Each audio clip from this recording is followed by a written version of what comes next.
Hommage au Bouddha Shakyamuni, hommage à Manjushri pour la sagesse. Je rends hommage au maître de la lignée. Le Dharma suprême est difficile à rencontrer, voir, entendre, recevoir, pratiquer, comprendre le sens du Tathagata. Afin de guider tous les êtres vers l'éveil, je vous invite à générer la suprême et incomparable bodhicitta. Aujourd'hui, le contenu de notre enseignement dans notre programme porte sur le chant de la voix de la victoire, le son merveilleux du tambour céleste, composé par sa sainteté le roi du Dharma, le joyau précieux. La plupart des étudiants, dans la plupart des cas, connaissent vraiment très bien cet enseignement.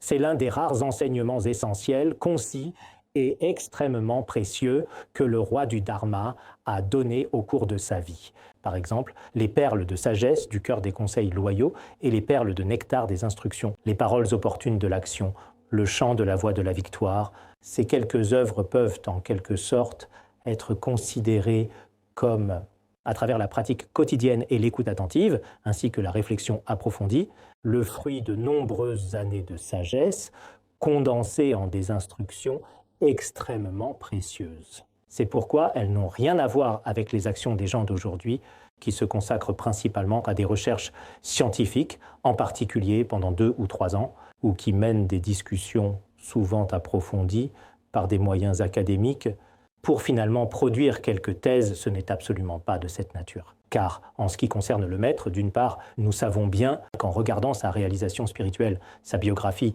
et ses mérites sous tous aspects, on peut dire que depuis le Bouddha Shakyamuni jusqu'à Padmasambhava, vie après vie, il a toujours été un saint exceptionnel, un grand accomplisseur. Il devait probablement avoir des liens karmiques très profonds dans ses vies antérieures. Et dans cette vie-ci, dès l'âge de 5 ou de 6 ans, déjà tout petit, jusqu'au moment où il a composé le chant de la voix de la victoire, il avait près de 60 ans. Durant plus de 60 ans, il s'est entièrement consacré au contenu du Dharma. On peut aussi dire qu'il a écouté, réfléchi et médité de cette manière. Toute sa vie, tout au long de son existence précieuse, il l'a entièrement et profondément dédiée aux êtres et à la compréhension du Dharma. Les instructions issues de la profonde sagesse d'une telle vie de pratique précieuse et ancienne, acquise au fil des années, sont extrêmement précieuses. Personnellement, il m'arrive parfois souvent de penser qu'aujourd'hui, même si les gens dans le monde rédigent des thèses ou écrivent des livres, mais on peut dire que ces livres sont très souvent sortis de leur contexte, en s'inspirant de quelques connaissances extérieures et en y ajoutant leur propre conception pour en faire un livre qui n'est qu'une promotion au grand public, alors que, comme le maître, il faut dire que depuis l'enfance jusqu'à la parinirvana, tout son temps et toute son énergie ont été consacrés au Dharma et au bien des êtres. Ce n'est pas comme les gens d'aujourd'hui qui étudient un temps puis fondent une famille, après études, pour les enfants, pour la famille, pour le travail. Et presque tout leur temps, chaque jour, est gaspillé, perdu, consacré uniquement à leurs propres affaires personnelles, à leurs préoccupations quotidiennes. Et ce n'est que dans le temps libre qu'ils font quelques recherches pour écrire des livres. En termes de temps et de valeur, il devrait donc y avoir une différence considérable. C'est pourquoi nous, en tant qu'apprenants, devrions aussi reconnaître que ces enseignements sont véritablement et vraiment exceptionnels. Ceux qui sont dotés de sagesse comprendront parfaitement cela, après avoir étudié. Quand Sa Sainteté le Dharmaraja donnait des instructions, nous ne le ressentions pas ainsi, mais plus tard, petit à petit, avec le temps qui passait, au fil des jours et des semaines, en prenant le temps, en réfléchissant fréquemment et attentivement au contenu du Dharma au quotidien, et en observant aussi la grande diversité des religions et des doctrines dans la société, ainsi que les formes de sagesse et de pensée discriminantes des gens du monde. Ce n'est qu'en résumant tout cela que l'on comprend vraiment que le maître est véritablement le roi parmi les hommes, c'est ce que l'on ressent. Et ce n'est pas parce qu'il s'agit de mon propre maître qu'il faut absolument faire son éloge aujourd'hui, ce n'est pas cela. C'est comme dit dans le hymne à l'excellence des dieux. Lorsque nous analysons avec un point de vue très impartial et très droit, objectivement, j'ai effectivement, très sincèrement, ce genre de pensée du fond du cœur. J'espère que vous aussi, vous devriez vraiment bien observer par vous-même pourquoi parler aujourd'hui du chant de la voix de la victoire. Vous devriez tous le savoir, vous le savez bien, après plus de 2 ans, vous avez étudié avec sérieux, principalement des traités philosophiques comme le Bodhisattva Karyavatara. Il y a quelque temps, tout cela a été mené à bien. On peut dire que du point de vue de l'Institut Bodhi en particulier, le contenu du premier semestre est désormais achevé. À présent, l'enseignement du deuxième semestre commence. Durant cette période, j'insiste principalement sur la combinaison de la pratique et de l'étude-réflexion. En principe, actuellement, beaucoup de personnes ont encore besoin d'étudier principalement les 5 grands traités, ainsi que de nombreux textes exotiques et ésotériques. Mais je pense que parce que la vie est, à mon avis, très courte, il est difficile de dire en réalité combien de temps il vous reste à vivre, et il est difficile de savoir combien de temps nous resterons dans ce monde. Parfois, la vie passe très vite. Il y a quelque temps, je suis allé à Pékin, il y a une semaine, il y avait un moine. Nous étions alors à Luhuo. Nous avons discuté l'abstinence de tuer et la libération des êtres joyeux. Mais hier, à cause des événements, il a déjà quitté ce monde. En l'espace d'une semaine, la vie d'une personne peut soudainement, simplement, en un instant, s'éteindre. La vie de beaucoup d'entre nous a en réalité aussi cette nature dans son essence profonde. C'est pourquoi, cette année, j'ai toujours voulu, depuis le début, mettre en avant notamment l'enseignement approfondi et détaillé des différentes méthodes de pratique.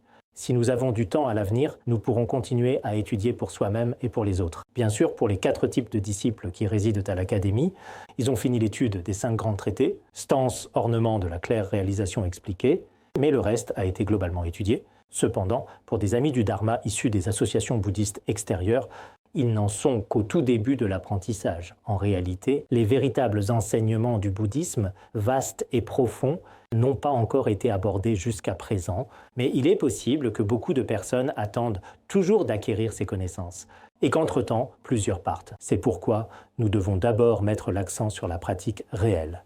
Ainsi, au cours du deuxième semestre, l'accent sera mis en particulier sur la combinaison de l'étude, de la réflexion et de la pratique. Nous prévoyons d'ouvrir une classe sur la terre pure, une sur les pratiques préliminaires et une classe d'études et réflexion sur le ornement de la claire réalisation. L'apprentissage sera organisé en 3 groupes. Au cours du processus d'apprentissage, j'ai constaté que ceux qui étudient les pratiques préliminaires sont plus de 70 à 80%. Le nombre de personnes étudiant les pratiques préliminaires est relativement élevé, c'est pourquoi nous en faisons le cours principal. J'espère également sincèrement que ce soit les auditeurs ou moi-même en tant qu'enseignant, nous pourrons mener cet enseignement du début à la fin. Ce n'est pas facile à réaliser en y pensant.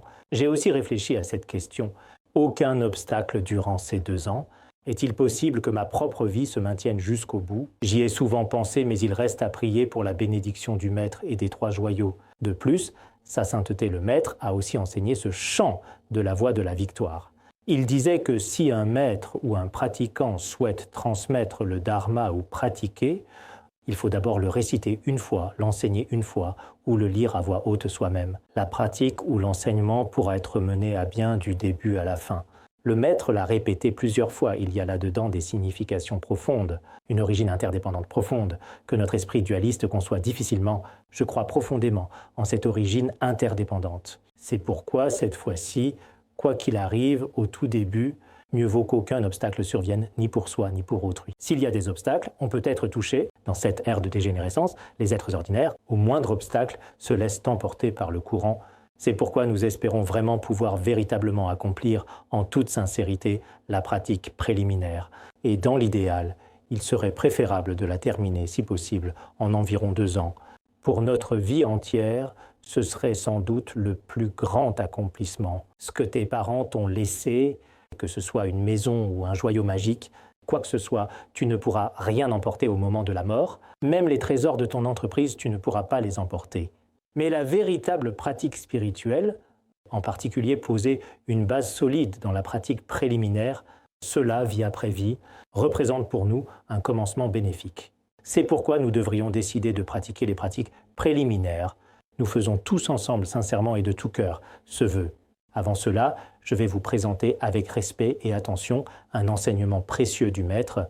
On peut dire que dans la sagesse même de ce vénérable Maître, s'est naturellement manifesté un chant Vajra spontané. Je vais vous exposer en détail cet enseignement aujourd'hui. Quant à l'origine de ce chant spirituel, beaucoup d'entre vous la connaissent sans doute. En fait, en 1995, le roi du Dharma, le Maître précieux, a manifesté une grave maladie.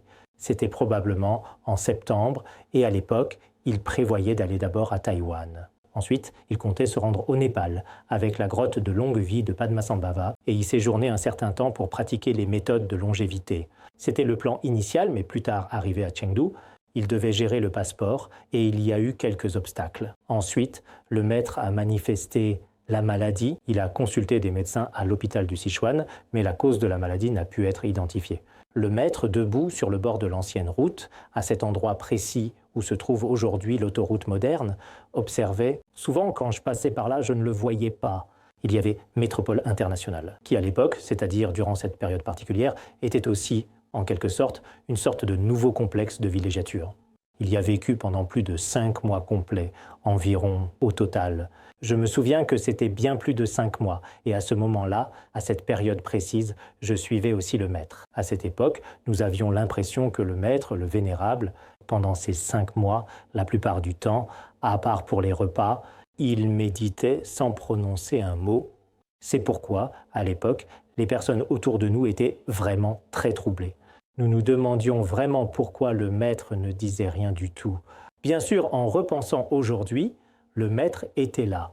Parfois, quand je pense au maître, quand il me manque, peu importe où je cherche dans les innombrables mondes, en tant qu'êtres ordinaires, nous sommes très attristés de ne pas pouvoir le voir ou le trouver devant nous.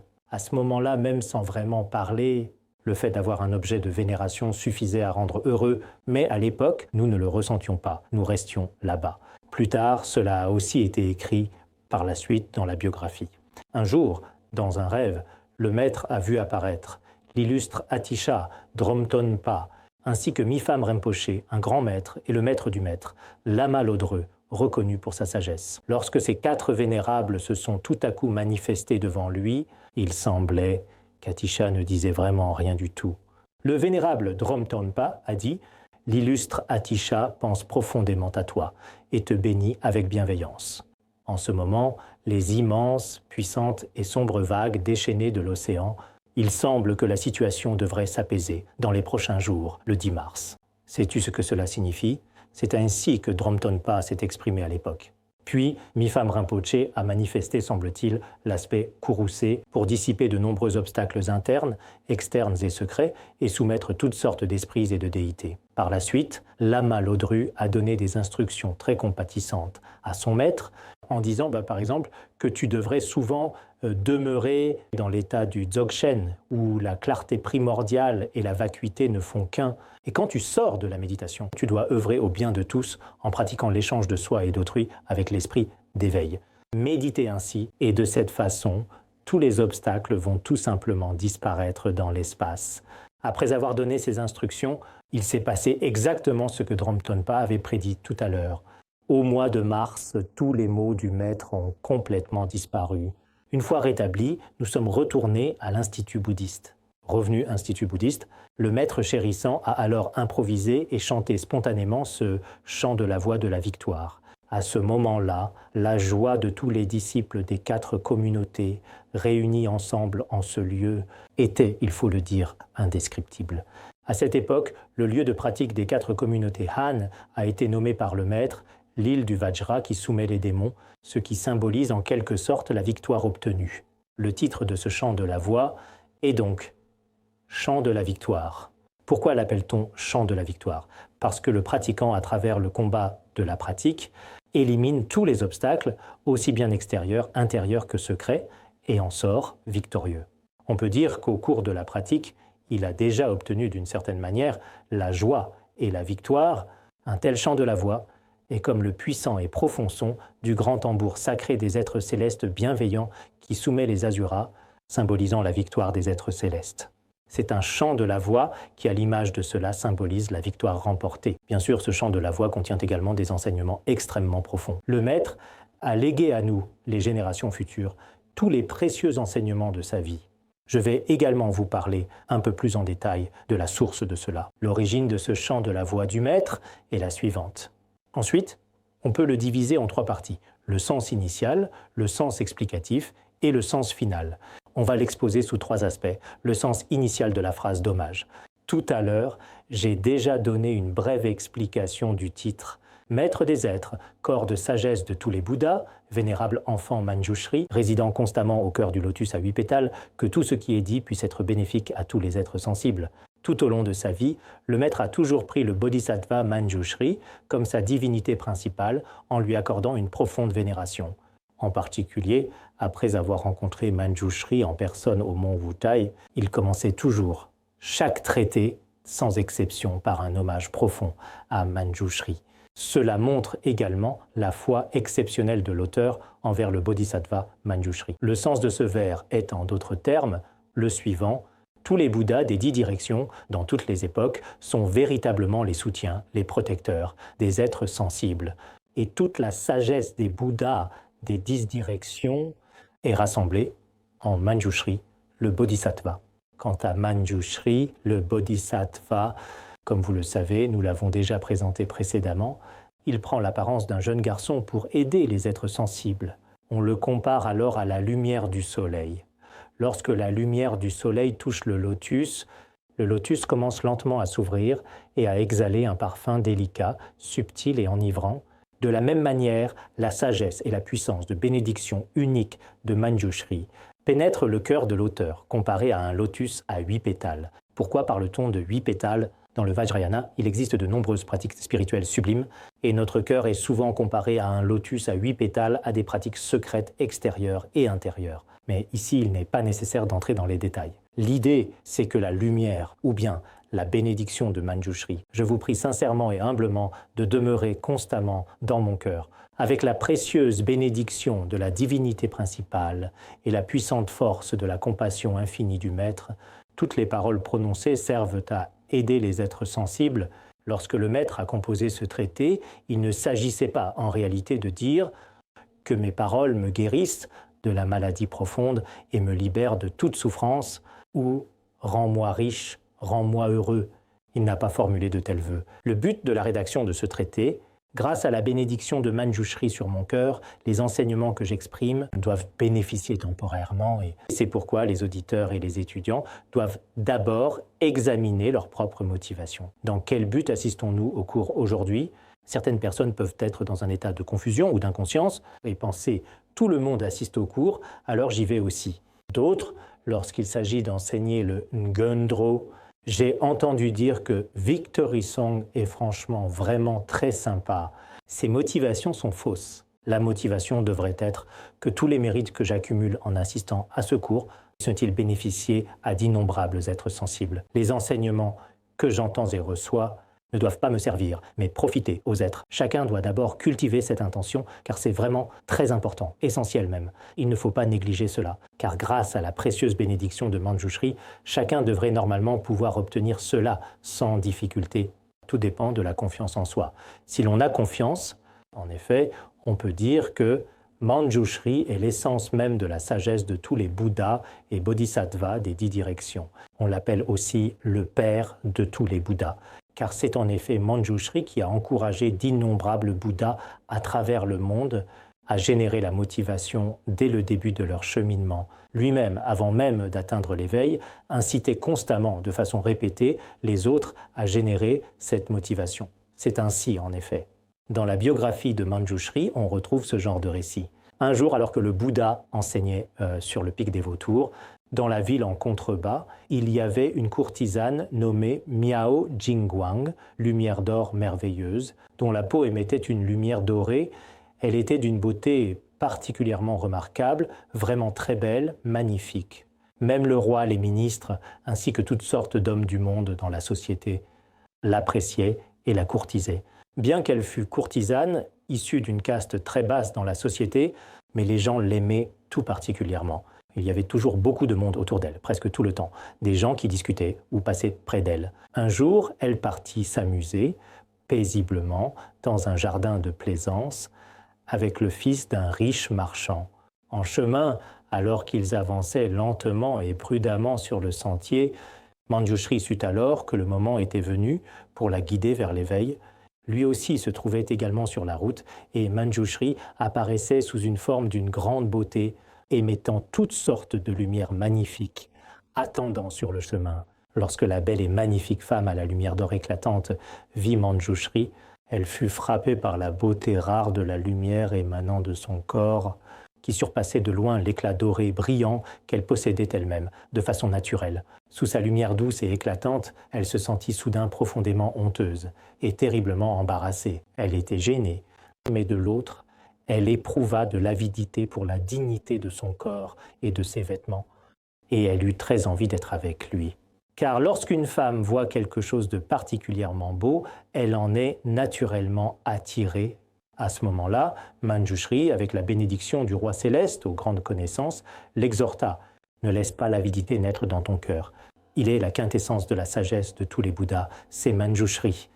Manjushri peut vraiment t'accorder tous tes souhaits, tout ce que tu désires. De quoi as-tu besoin ?» La belle femme répondit « Je n'ai besoin de rien. Ce que je désire le plus, c'est ta magnifique robe. » Manjushri dit alors « Si tu veux, ma robe. Tu dois t'engager sur la voie de l'éveil, alors je te l'offrirai. » Mais à ce moment, elle ne comprenait pas ce que signifiait l'éveil. Comme des débutants bouddhistes, aujourd'hui, elle ne savait pas ce que voulait dire l'éveil, alors Manjushri lui expliqua patiemment, point par point. Pendant qu'il lui expliquait, le Bouddha Shakyamuni, sur le pic des vautours, s'exclama « Excellent !» Tout l'univers des 3000 grands mondes trembla alors. Beaucoup d'adeptes présents demandèrent alors pourquoi un tel son s'était produit à ce moment-là. Le Bouddha répondit « En ce moment, Manjushri, par sa grande compassion et sa sagesse, il guide une certaine courtisane vers l'éveil. À cet instant, il est en train d'enseigner le Dharma. Certains d'entre vous peuvent peut-être aller l'écouter. » À ce moment-là, des disciples entouraient Shakyamuni Bouddha, se sont également rendus auprès de Manjushri. C'est un peu comme aujourd'hui, lorsque certains maîtres transmettent beaucoup de gens se précipitent là-bas. Il ne reste alors presque plus personne auprès du maître. La plupart autour du Bouddha Shakyamuni ont rejoint Manjushri. À ce moment-là, parmi les disciples de Manjushri qui étaient présents à ce moment-là, certains avaient obtenu l'œil du Dharma pur, d'autres atteint la patience de la non-naissance des phénomènes. Certains avaient atteint l'état d'irréversibilité. Des dizaines de milliers de personnes avaient déjà atteint différents niveaux de réalisation. À ce moment-là, la prostituée mentionnée tout à l'heure avait elle aussi développé une conviction stable dans le principe de l'absence de nature propre de tous les phénomènes. Elle voulait devenir nonne avec le bodhisattva Manjushri. Elle a dit « Je veux me faire nonne ». Pour un bodhisattva, être moine n'impose pas de se raser la tête. Il faut surtout pratiquer assidûment le dharma pour le bien de tous les êtres.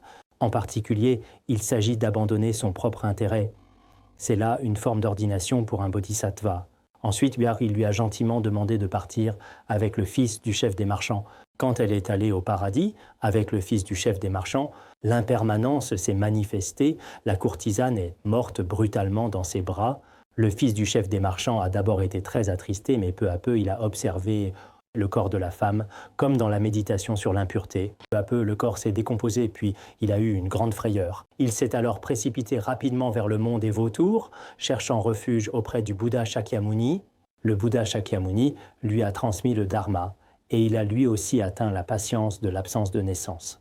À ce moment-là, le Bouddha Shakyamuni a alors prédit que cette célèbre courtisane, à ce moment précis, grâce à la force de l'encouragement de Manjushri à éveiller son esprit, deviendrait à l'avenir le Tathagata, lumière de joyaux, dans un certain champ de Bouddha futur. Fils chef marchand, il deviendrait alors en toute confiance un bodhisattva sous sa direction. À ce moment-là, le fils du chef des marchands a demandé pourquoi Manjushri avait ainsi éveillé son esprit. « Ton disciple, c'est bien moi, je deviens un bodhisattva, alors que le disciple de Manjushri devient un Bouddha. Pourquoi en est-il ainsi ? Vraiment ?» Il avait tout de même un peu de mal à comprendre.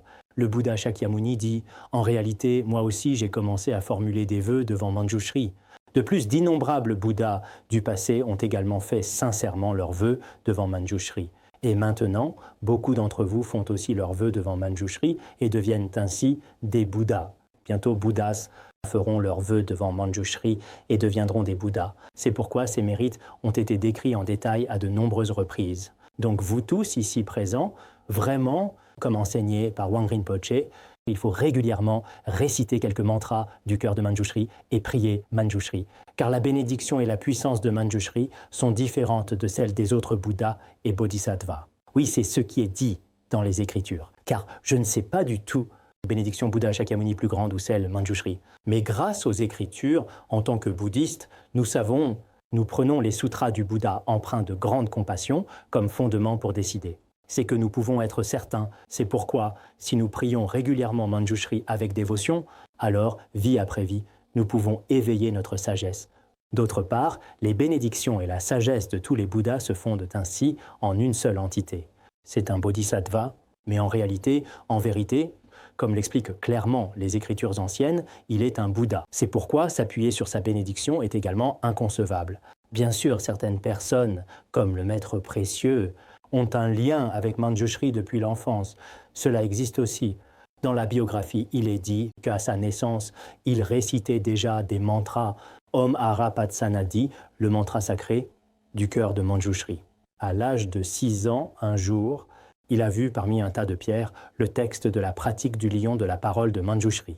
C'était la pratique du lion de la parole de Manjushri provenant d'Inde. À la fin de ce texte de pratique, il est écrit qu'un vieil homme d'un lieu sacré en Inde, âgé de presque 99 ans, très respecté, qui ne savait pas lire mais pratiquait, a pu voir Manjushri en une journée. Il y a ainsi un verset qui signifie que dans un lieu sacré en Inde, il y avait un vieil homme très âgé de 99 ans, qui a ensuite rencontré la pratique du lion de la parole de Manjushri.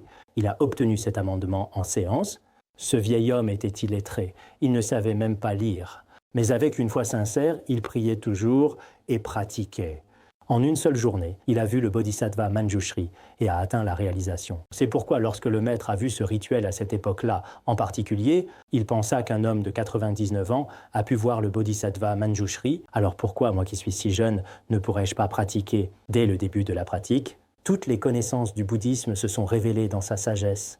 Et il a compris les enseignements tant exotériques qu'ésotériques. C'est pourquoi certaines personnes, en effet, parfois, grâce à la prière au Bodhisattva Manjushri, leur propre sagesse intérieure peut s'ouvrir et profonde de manière invisible. Certaines personnes disent « Je suis stupide, maître, soufflez sur moi, frappez-moi, touchez-moi s'il vous plaît, je vous en prie. » Ce n'est pas efficace. Si le maître est accompli, cela peut marcher, mais en général, dans la plupart des cas, il vaut mieux prier sincèrement avec sa propre foi. Je pense qu'on peut ainsi obtenir une certaine sagesse. Autrefois, lorsque nous sommes allés au mont Wutai, nous pensions vraiment toute la journée à la possibilité de voir Manjushri avec une foi tout à fait exceptionnelle. Par la suite, de nombreux rituels et textes de louanges, là-bas, il semblait qu'en les lisant, on les mémorisait naturellement. Même si je ne l'ai pas vraiment vu, je pense avoir reçu une bénédiction. On peut dire ainsi, la bénédiction, je l'ai sûrement bien reçue. Prière du grand perfectionnement, beaucoup étaient impossibles à mémoriser. Mais une fois là-bas, après les avoir récités quelques fois, je les retenais. Donc je pense que chacun peut ressentir les choses différemment. La foi de chacun est différente. Si l'on reçoit la bénédiction de Manjushri et de certains maîtres, les enseignements du sutra et du tantra peuvent se manifester à tout moment dans notre esprit. Il n'est pas nécessaire de se creuser la tête, à souffrir particulièrement en essayant de mémoriser. Et puis après avoir mémorisé, tout oublier, ce qui est décourageant, on devrait peut-être s'en remettre à la bénédiction de la profonde et bienveillante sagesse du Bouddha. Cette bénédiction n'est pas comme celle des gens ordinaires. Nous devons absolument utiliser la sagesse pour le bien des êtres sensibles. C'est très important. Sinon, des gens sont très intelligents, mais il a utilisé sa sagesse pour tromper les êtres sensibles. Il y a quelque temps, dans le passé, lors d'une réunion différente, il n'y a pas si longtemps, j'ai vu quelqu'un qui se disait l'incarnation de telle ou telle personne, lui-même se croyait aussi exceptionnel. Beaucoup de disciples lui témoignaient un respect extrême. Plus tard, j'ai lu attentivement sa présentation où il était clairement écrit, noir sur blanc, qu'il était en réalité l'incarnation d'un certain maître ancestral. En y réfléchissant bien, je pensais que c'était peut-être vrai, et j'ai tout de suite eu confiance. Puis continuant à lire, j'ai vu qu'il y avait un document disant qu'il avait obtenu un doctorat. En chinois, il était écrit qu'il avait reçu un diplôme de docteur, et en dessous, c'était écrit en tibétain. Je me demandais comment il a eu ce diplôme de docteur. Après, vérif, ce n'était pas un doctorat. Le texte tibétain dit « entendre le dharma ». Cela disait que cette personne avait déjà écouté tel ou tel enseignement, mais il l'a bien présenté comme un diplôme de docteur. Ensuite, concernant le certificat de reconnaissance de Tulku, je me suis dit peut-être que ce maître l'a vraiment reconnu. J'ai regardé et là aussi c'était écrit en tibétain. Dans le texte tibétain, il était dit qu'un maître avait une impression qu'il pourrait être la réincarnation de tel ou tel maître. Il demandait à un grand maître de bien vouloir le reconnaître, n'est-ce pas? Et d'ailleurs, il y avait un point d'interrogation à la fin de la phrase. C'est assez intéressant, il n'y avait pas vraiment de réponse, juste un point d'interrogation. Dans la présentation, c'était un certificat Tulku, et en plus, le nom de ce Tulku est extrêmement prestigieux. Les gens ordinaires n'osent même pas le mentionner, tant il est respecté, mais si une certaine sagesse devient tromperie envers les êtres, alors, du point de vue d'un être ordinaire, en général, il est possible de dire que cela nuit à soi-même et aux autres. Longshenpa, dans Repos de l'esprit naturel, dans Dzogchen, dit que de nombreux suiveurs, tels des insectes, l'entouraient, en réalité soi-même, et les autres tombent en enfer. Cela n'a aucun sens. Dire exactement la même chose n'a pas beaucoup de sens. Par conséquent, si l'on possède l'esprit d'altruisme, en réfléchissant, en prenant le temps de réfléchir à ses propres actes de tromperie, conduite non conforme au dharma n'existerait. S'il subsistait un peu, sa motivation n'était pas pour lui, pour les autres. C'est pourquoi je pense que ceux qui pratiquent le bouddhisme, peu importe les circonstances, doivent toujours prendre l'altruisme comme principe de base. Si l'altruisme est pris comme principe de base, alors, par conséquent, beaucoup de comportements qui semblent non conformes au dharma recèlent en réalité une intention profonde et secrète. C'est pourquoi, comme on peut le voir, il est dit ici que tous les mots, qu'ils soient prononcés à voix haute ou entendus en silence, puissent véritablement apporter des bienfaits, du réconfort. La discussion suivante, précisément celle-ci, se divise en détail, en 4 parties distinctes et importantes. D'abord, il s'agit d'encourager la pratique du Vajrayana, puis de susciter l'esprit d'éveil, bodhicitta, ensuite de développer le renoncement, et enfin de devenir tout simplement une bonne personne. On aborde donc le sujet sous 4 angles. En réalité, l'ordre de la voie est en fait très clair. Par exemple, dans le traité des 3 aspects de la voie du maître Tsongkhapa, il s'agit du renoncement, de l'esprit d'éveil, bodhicitta, et de la sagesse non duelle, 3 aspects principaux de la voie. Ici, on peut parler de 4 aspects principaux de la voie. Pourquoi dit-on cela? Premièrement, afin que, à l'époque de la dégénérescence du dharma, le Vajrayana du Dzogchen, c'est la sagesse non duelle, Vajrayana exotérique. Dans le traité des 3 aspects de la voie de maître Tsongkhapa, la sagesse de la voie médiane exotérique est mentionnée. Ici, sur la base de la précieuse sagesse de la voie médiane et équilibrée de la tradition exotérique, on expose simplement la vision suprême du Dzogchen du Vajrayana. Voilà le premier point. C'est parmi toutes nos pratiques quelque chose de particulièrement digne d'être recherché, d'une excellence incomparable. Mais comment parvient-on à un tel état de pratique du Dzogchen? Grâce à l'esprit d'éveil qu'on y accède, entrer dans le chemin. Sans l'esprit d'éveil, aucune des réalisations supérieures n'est possible. Utilisez le bodhicitta pour obtenir. Et sur quoi repose l'obtention du bodhicitta? Sur l'esprit de renoncement. Comment cultive-t-on l'esprit de renoncement? Avoir une personnalité vertueuse et bienveillante. Si nous faisons l'inverse, devenir une bonne personne, puis en abandonnant l'attachement au monde pour faire naître l'esprit de renoncement, et que nous cultivons bodhicitta pour tous, alors, sur cette base, nous pouvons étudier le Vajrayana ou la prajna, la sagesse. Ces processus genre, c'est pourquoi prenez le temps d'y réfléchir sérieusement. En général, les gens ordinaires ne comprennent pas les 84 000 enseignements du Bouddha Shakyamuni. J'ai vu cela dans certaines librairies à Hong Kong et aux États-Unis. Et aussi en Chine, je l'ai vu dans des librairies grandes où il y a de nombreux livres, dont des livres bouddhistes. Si je devais étudier tous les sutras et traités, comment apprendre tout dans une vie aussi brève? C'est absolument impossible. Mais ces enseignements en particulier, si l'on prend le temps de résumer chacun de ces éléments, en les considérant tous ensemble, cela nous permet de parvenir à que pour atteindre l'éveil, il faut cultiver cette sagesse non duelle. Et sagesse non duelle s'appuie sur le renoncement, bodhicitta et être bon. En fait, en réalité, tous les enseignements sont déjà inclus dans ces quelques points. C'est pourquoi notre vie doit véritablement avoir un objectif, une direction. Il faut que vous compreniez ce principe. J'agis ainsi, mais cela ne veut pas dire, comme dit, c'est à cause de mon maître spirituel. Aujourd'hui, certains font de même, même si leur maître fait une erreur. Ils disent, non, non, vraiment mon maître est un Bouddha. Comment Bouddha pourrait-il commettre une erreur? Chez nous, au Tibet, il y a un dicton. Il a de la viande dans la bouche, mais il ne l'admet pas. Par exemple, quelqu'un a simplement volé de la viande et la garde dans sa bouche. Il refuse d'admettre qu'il a volé ta viande. Il mange tout en disant cela. Ce n'est pas ce genre de personne à être. Même s'il est évident que son maître est une mauvaise personne, il insiste. Non, non, le maître est un Bouddha. Nous ne sommes pas comme cela. La véritable contribution au bouddhisme et les bénéfices obtenus pour notre propre continuum mental, si l'on juge en toute objectivité selon ces 2 aspects, certes, à l'époque de la dégénérescence du Dharma, un Bouddha vivant vient devant nous pour guider avec bienveillance tous les êtres sensibles C'est ce genre de pensée que l'on rencontre souvent. Ici, comme mentionné précédemment, il y a en effet 4 points clés. Encourager la pratique Vajrayana. L'encouragement Vajrayana. On aborde les mérites et les conditions favorables à la pratique du Vajrayana.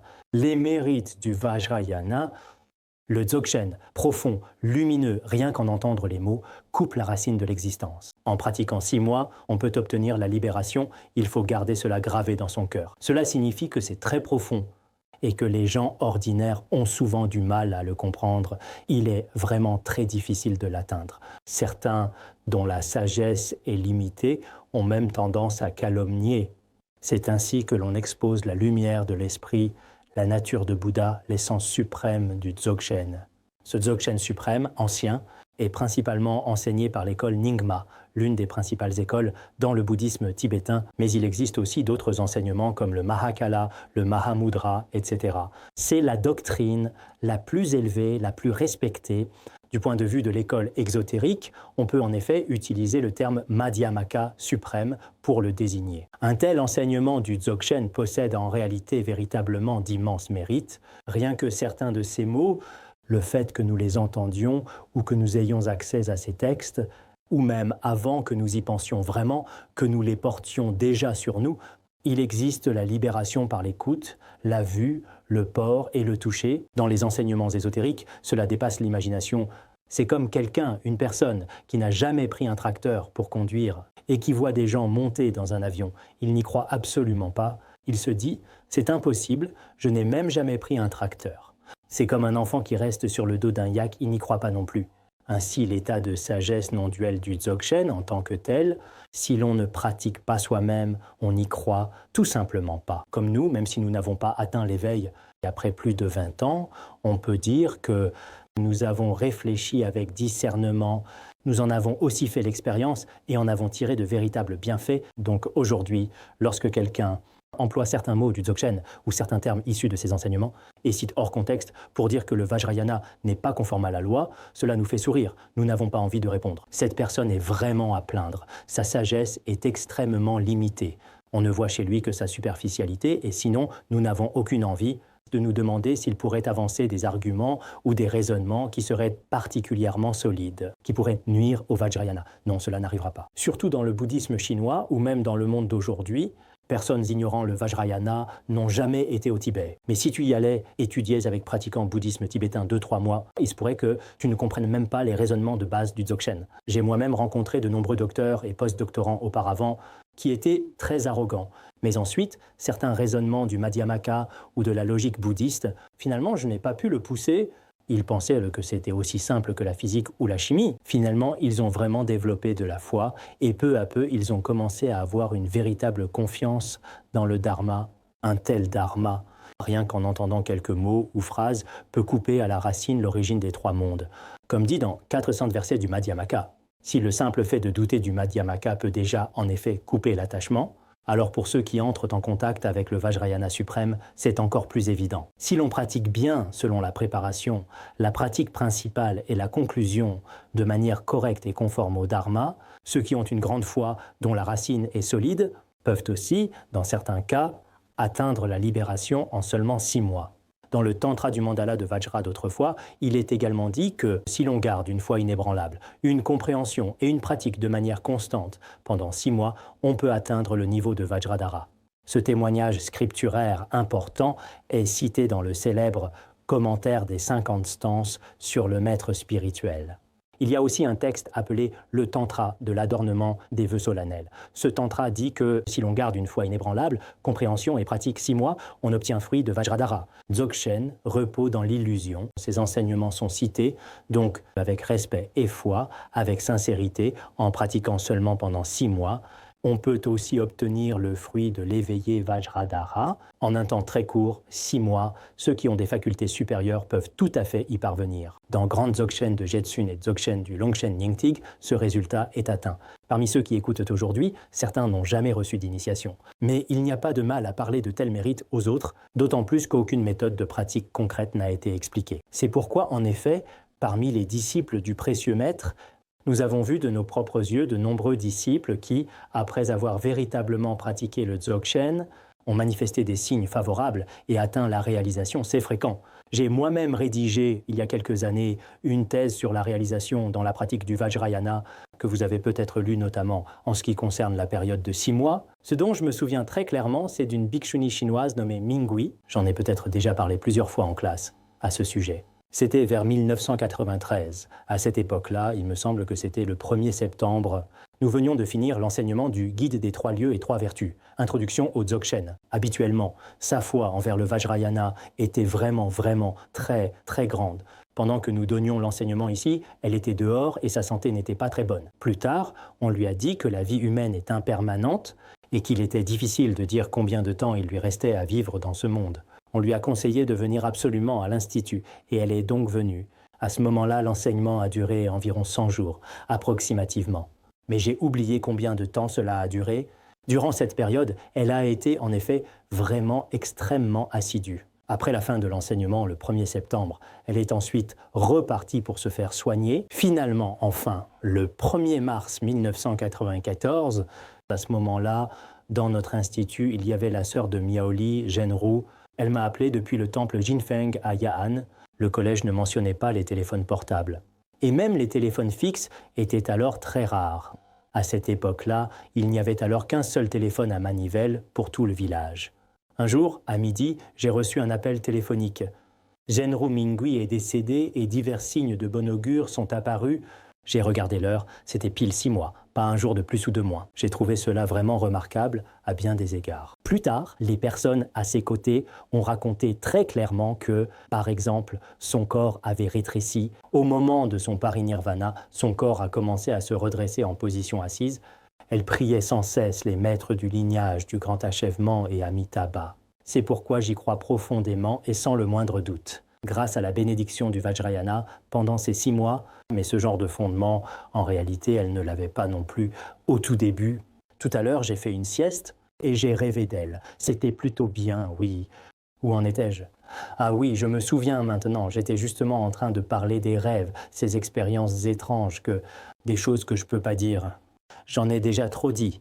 Et aujourd'hui, il y a toutes sortes de choses dans ce monde. Habituellement, ce genre de personne n'est pas très intelligente, mais sa foi est vraiment forte. Dans la grande perfection, la racine de la foi est la principale. Ceux qui ont foi envers maître spirituel, 3 joyaux, enseignement ésotérique. À la mort, s'ils ne renoncent pas à la voie ésotérique et gardent leur foi, peuvent effectivement et réellement atteindre pleinement la réalisation. C'est pourquoi sa sainteté l'a également mentionné ici. Rencontrer un tel Dzogchen à l'époque de la dégénérescence du Dharma est extrêmement rare. Le seul point essentiel doit être gravé dans son propre cœur. C'est extrêmement important. Bien sûr, parmi les personnes présentes et celles de l'Institut, on peut dire que tous ont été en contact avec ces enseignements ésotériques. Mais pour d'autres membres de la Société du Bouddha, il se peut qu'avant, tout le monde n'y ait pas eu accès, mais ce n'est pas grave si vous ne les avez pas rencontrés.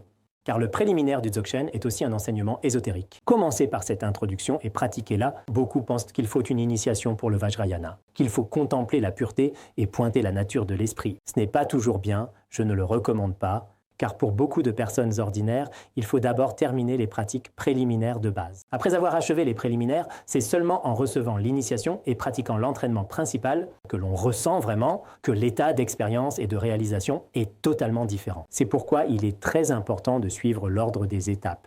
Que ce soit Longchenpa, Mifam Rinpoché ou le Maître Précieux, ils ont tous des exigences particulièrement strictes à ce sujet. Mais aujourd'hui, certains maîtres peuvent aussi avoir des méthodes particulières pour guider leurs disciples. En procédant ainsi parfois de cette manière, c'est comme si la fondation d'un mur n'était pas encore vraiment solide, mais qu'on peignait déjà de magnifiques motifs sur le mur.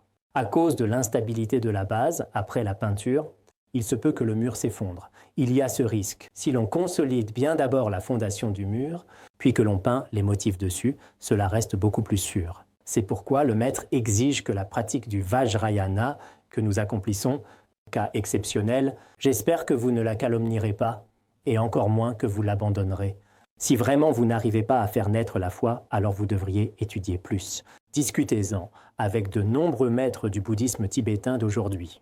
Dites-leur, je doute du Vajrayana, pourquoi est possible de ne pas avoir la foi? Même dans le bouddhisme, certains n'ont pas la foi. Mais tant que tu n'as pas de raison précise, ne te forge pas de préjugés sur le Vajrayana.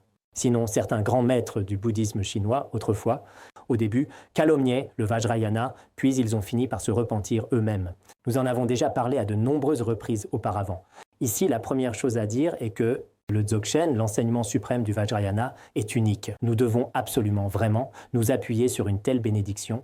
Dans les enseignements de Mipham Rinpoche, dans l'obscurité de la dégénérescence du Dharma, les autres enseignements ne sont pas vraiment efficaces pour apaiser les perturbations mentales des êtres, s'appuyant sur le Dzogchen du Vajrayana, qu'on peut complètement éradiquer toutes les afflictions de son propre continuum mental. C'est pourquoi, depuis cette année, j'y ai beaucoup réfléchi à plusieurs reprises.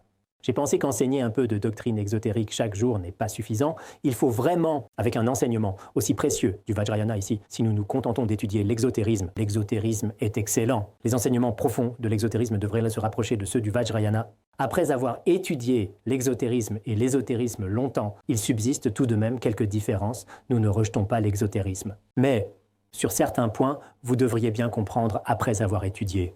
C'est pourquoi, cette année, j'ai aussi eu le courage de demander à tout le monde de pratiquer les préliminaires. D'après les retours récents de différents endroits, cela semble très positif. Il y a quelques groupes de la Terre pure qui, peut-être en raison de l'âge ou pour diverses raisons, avaient imaginé que la moitié suivrait la Terre pure et l'autre, les préliminaires. Il y avait cette idée, mais on dirait que beaucoup de personnes comprennent de mieux en mieux le Vajrayana et c'est ainsi que cela devrait être. Car auparavant, en raison des transports, de la langue, des coutumes ethniques ou du contexte historique, pour toutes sortes de raisons, les aspects positifs du Vajrayana n'étaient pas compris. Certaines actions extérieures étaient sorties de leur contexte, et l'on parlait de pouvoir surnaturel ou de tel ou tel comportement. En se réclamant du Vajrayana, certains font de la propagande à l'extérieur, mais tout cela ne correspond pas au sens ultime du Vajrayana.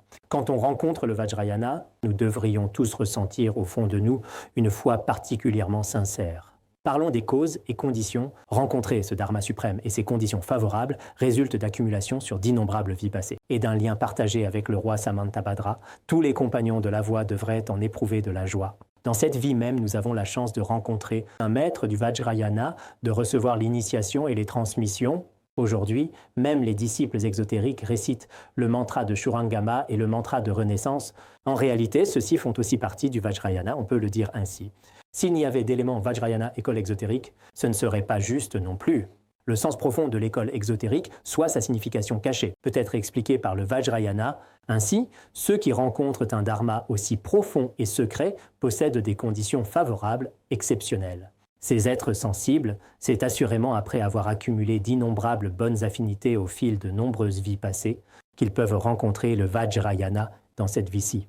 Le vénérable Vimalamitra, dans le trésor du véhicule suprême, utilise deux raisonnements. Le premier raisonnement dit que tous ceux qui sont effectivement présents ici, dans cette salle, ont assurément offert et servi d'innombrables Tathagatas dans le passé et sont même devenus leurs proches disciples.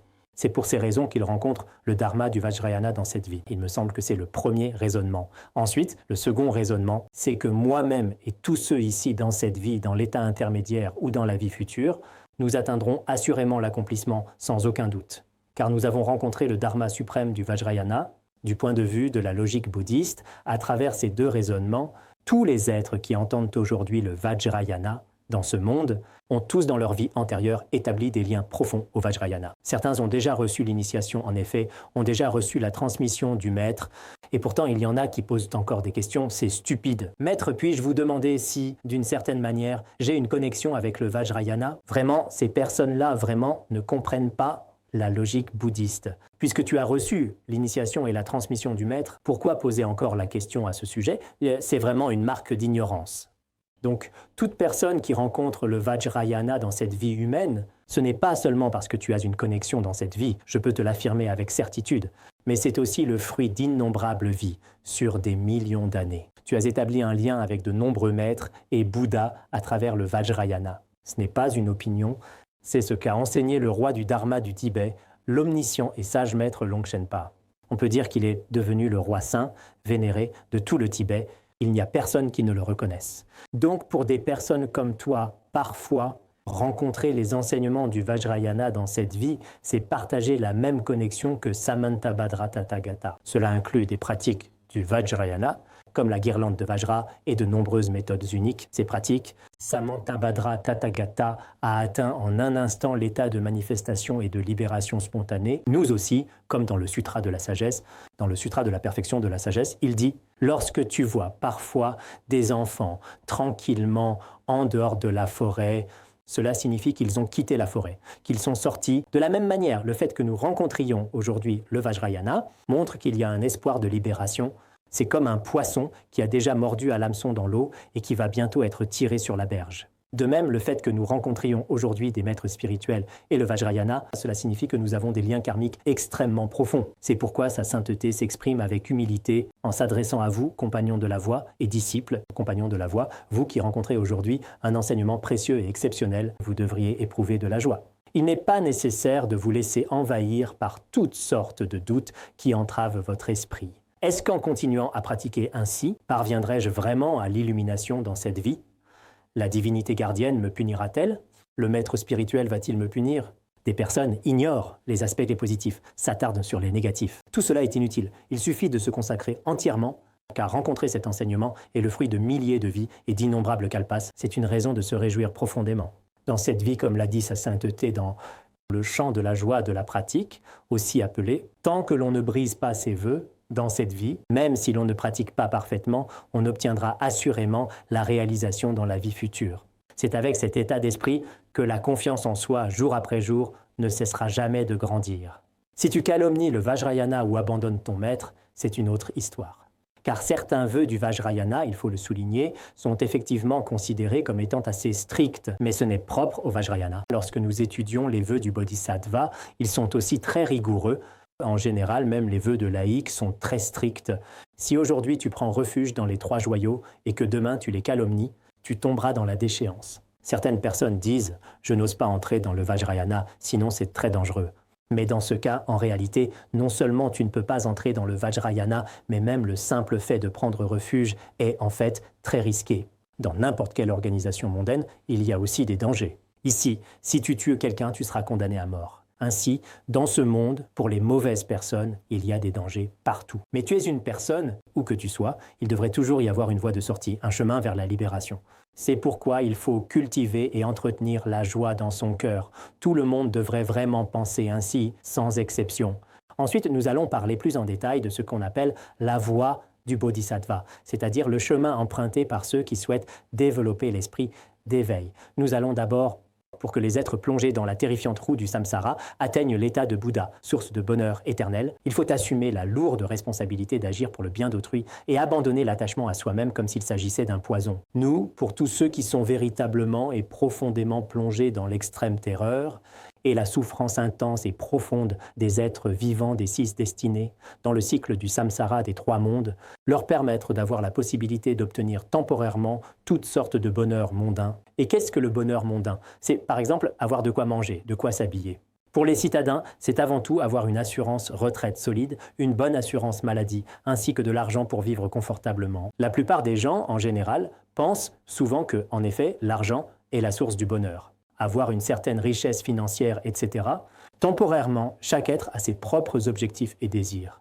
Il s'agit de permettre à chaque être d'obtenir ce genre de bonheur. Mais ultimement, il faut leur permettre d'atteindre l'état de Bodhisattva ou d'Arhat, et l'état parfaitement éveillé de Bouddha, c'est avec cette intention que nous devrions ainsi nous engager. Afin que les êtres sensibles atteignent cet état, qu'ils soient établis dans ce foyer de bonheur suprême, il est indispensable d'assumer la lourde responsabilité de travailler pour le bien des êtres. Chaque être porte en lui une mission extrêmement importante. Dans ce processus, il faut s'efforcer d'abandonner au maximum l'esprit égoïste et autocentré. Car l'égoïsme agit en effet comme un poison, et chaque fois que tu en bois, son effet se manifeste immédiatement et il est vraiment terrifiant. C'est pourquoi, dans le Bodhikáryavatara, il est également dit « Si vous lui faites du mal pour votre propre bien, vous souffrirez en enfer. » Faire du mal aux autres êtres vivants et sensibles pour soi-même entraîne d'innombrables et incommensurables souffrances infernales. Ainsi, l'esprit égocentrique, que ce soit dans notre vie quotidienne, au sein d'un groupe ou dans la société en général, est extrêmement effrayant.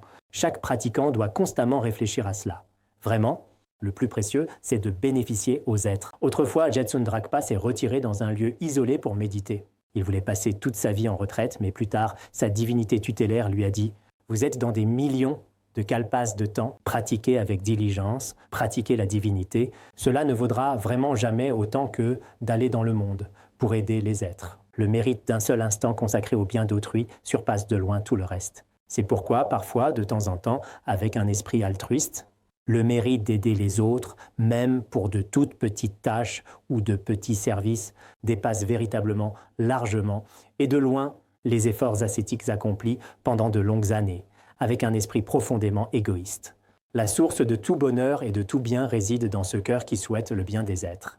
Tous les bonheurs du monde, sans exception, naissent de l'altruisme. Il y a une phrase dans « Entrer dans le chemin », que tous les bonheurs de ce monde, tous les bonheurs mondains, ainsi que tous les bonheurs supramondains, proviennent entièrement du fait de bénéficier aux autres et naissent dans l'esprit d'éveil, tel un joyau exaucant vœu. C'est pourquoi tout au long de notre pratique, en toutes circonstances, l'esprit altruiste ne doit absolument jamais nous quitter.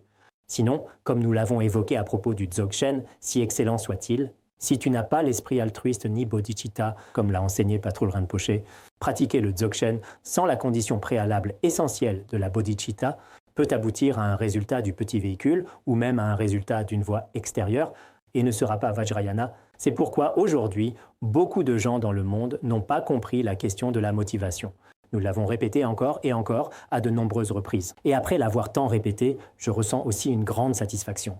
Souvent, à l'extérieur, en croisant des gens, on me dit « Veuillez me bénir afin que la bodhicitta authentique naisse rapidement dans mon continuum mental. » Certaines personnes pensent vraiment ainsi. D'autres, pour me faire plaisir, disent intentionnellement, avec gentillesse « Veuillez me bénir ». Je les observe pour voir si c'est sincère ou non. Je regarde attentivement leurs yeux, mais parfois, il est difficile de le discerner. Je me demande parfois si tout le monde, en réalité, est vraiment comme cela.